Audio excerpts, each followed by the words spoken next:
What's up, ladies and gentlemen of YouTube? Boogie2988 coming at you live once again through the power of the internet. And this is my weekly gaming news series where I talk about gaming rumors and game reviews and things along that line. So let's just get right into the games. So earlier this week, we got a release date for Red Dead Redemption 2. Obviously one of the most anticipated games of the year. Now, it was delayed past Q1 is what I think we were originally expecting to October the 26th, and I was excited enough to give you a final release date for this game, though I do expect it to be delayed again because it is Rockstar. But that is definitely not the only leaks we got this week. Now, what we have so far is a bunch of game modes. No spoilers here, but it looks like there are going to be several multiplayer modes, including a revive and survive, a money grab mode, and more importantly, they're taking their stab at the whole Fortnite, PUBG, H1Z1 thing with a Battle Royale mode. Now, I personally would love to play a Battle Royale mode set in the Red Dead universe. That's going to be amazing. But it looks like their online component is actually going to be very, very robust. It looks like they're going to try to do a Grand Theft Auto 5 style thing with it, probably complete with shark cards or Red Dead cards. I don't know what you're going to call them. But it looks like instead of like an apartment system, you're going to upgrade tents and compounds and things along that lines. And honestly, I can't wait to play this game. Of course, I'm more excited about the single player version, but if the online version is pretty good, that's great. Now, I will say, my biggest concern here is that Take-Two has gone on to say that even though they made billions, hundreds of millions of dollars a year on GTA 5 online, they felt like they didn't monetize it enough. So I'm worried about how they'll monetize Red Dead 2 online. As long as the single-player version has plenty of stuff to do, though, I'm going to be fine with that version of the game. Leave the multiplayer to everybody else who has time for that. But I will definitely play the Battle Royale mode. Mostly because when I play Grand Theft Auto Online, I don't mind playing it on console because I have the auto-targeting system that makes things a little bit easier for someone like me who's not very good with a controller. I'm used to mouse and keyboard. And obviously will not be playing this game on PC because they are delaying the PC version because that's what Rockstar does. But this way, as long as they have that targeting system that was in Red Dead and in Grand Theft Auto, then I'm actually going to be able to play it, so I don't mind it there. This week's video is sponsored by the folks over there at Daily Harvest, and if you go to daily-harvest.com/BOOGIE, they're going to give you 3 smoothies for free with your first order. Now, if you're unfamiliar with Daily Harvest, what they do is they produce some of the best food I have ever had. They then freeze it and ship it to your front door in dry ice. And they've got all kinds of great stuff, including smoothies, soups, and a heck of a lot more. With this shipment of Daily Harvest, I decided to try a little bit of everything. The harvest bowls, the soups, the smoothies, the oat meals. And for breakfast today, I had part of a smoothie and part of the soup. The smoothie had this dark chocolate, overwhelmingly chocolatey taste. It was fantastic. The soup was absolutely sweet and delicious with a little bit of heat to it, with some of the sweetest carrots I've ever had in my life. It was super easy to make. And there's a lot of different reasons I've been choosing Daily Harvest lately.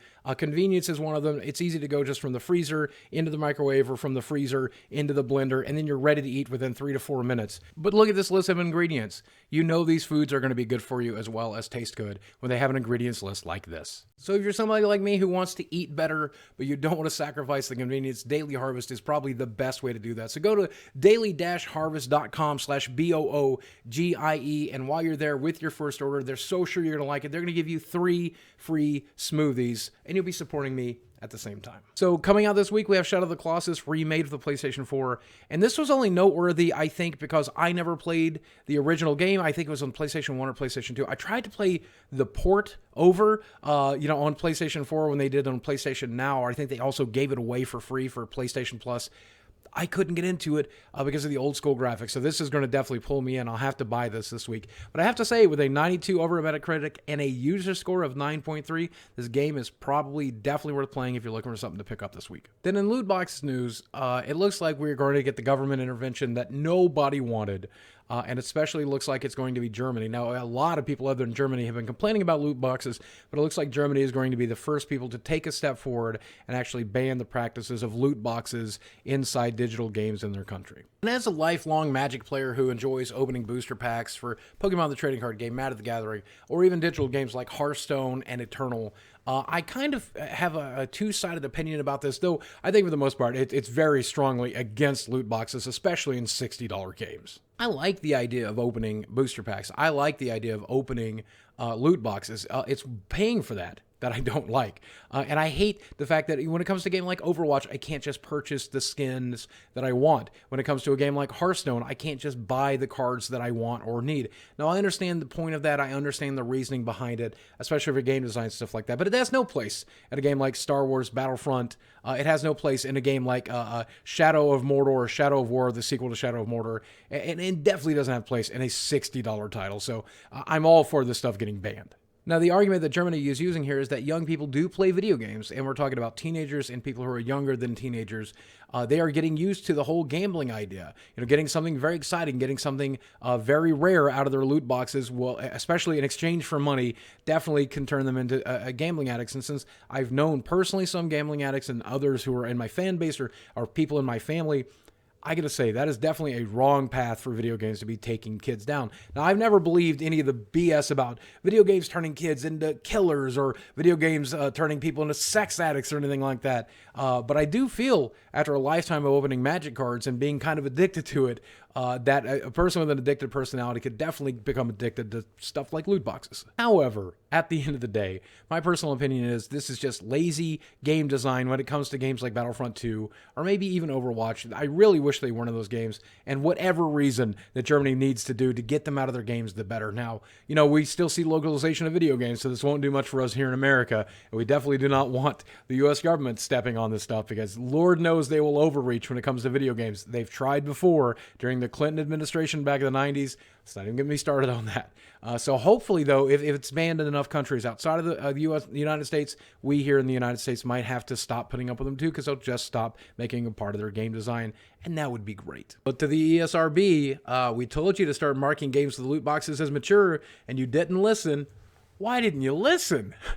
And then finally this week, I wanted to talk about this rumor that Microsoft might be looking to acquire a behemoth-sized company, EA. I don't think this makes a lot of sense, but a lot of people have asked me to talk about it, so I'm going to. So the rumor mill goes like this. Microsoft already has a very, very good relationship with EA. EA Vault is on the Xbox and not on the PlayStation, for example. So they are looking to purchase Electronic Arts so that they could then take their games and do whatever they wanted to with them. Make sure they were never on the PlayStation. Make sure that they never show up on Steam. Then they're instead on the Windows Store on Windows 10. They would then have access to this huge library of exclusives. And it's certainly no rumor that Microsoft has an exclusivity problem when it comes to their games. And it probably wouldn't be a bad acquisition because EA has been having quite the past couple of years. They're making a ton of money, so Microsoft would be very likely to get their money back, and they would be getting access to a large number of quality games. The problem for me here, though, is that this seems like a really stupid and expensive solution to a very simple problem. First off, a lot of people have said this would be great because then they would put EA into check. No, EA would be just as exploitive, if not worse, because they would continue to try to get the money back from Microsoft. Whatever Microsoft pays for it, they're going to have to pay a lot more than it's currently worth, so they're going to need to earn that money back. It's not going to help out the consumer in the end. But Microsoft already has a lot of incredible game companies that they have purchased in the past and then buried. They have some incredible game licenses that they can start publishing right now. If they want to spend a little money to create some new games, just hire some people. Just put some studios to work. Get double and triple the number of people over there at Rare and make some real video games. You've got the opportunity to do that, Microsoft. At least Halo 6. Where is Halo 6? It would be a lot cheaper to do that than it would be to acquire EA. Maybe they would do something with the Star Wars license. Maybe we would get lucky. But I don't think Microsoft is boneheaded enough to spend that kind of money to solve a problem that's way more simple than that. And I don't know, maybe I'm grossly underestimating the problem here, but look at this list of games. You have so many games that they have the rights to, and maybe they don't have the rights to all of these, but there's some real winners on this list. You really, really should be able to get these games to work, especially on Windows 10. Look at this list of games. I really, really hope that Microsoft is able to do this without having to waste all that money on buying EA. Here's the thing, though. I'm not perfect. Maybe I don't understand this situation, but I'll be very surprised if Microsoft does go through with it just to solve that simple problem. There must be much more to it. The good news is Microsoft does have a tendency to buy a company and then shut it down slowly but surely. So if you guys are ever wanted the EA to go away, maybe in the next 5 to 10 years, Microsoft will acquire it and start piecemealing it bit by bit and start ripping it to shreds. We'll lose a lot of really incredible game licenses, but let's be honest, EA is not really doing them justice anyway. So let's just be glad to let them die. And that'll do it for this week. Again, it's a bit of a slow news month, but we're going to try to keep it coming since you guys seem to enjoy this series so much. My sponsors love to sponsor on it. Don't forget there's a link in the description box below, or go to daily-harvest.com/BOOGIE and get those 3 free smoothies on me. Thanks for your support, as always, and thanks for watching. I love you very much. I'll speak with you guys again soon. We'll see you next week.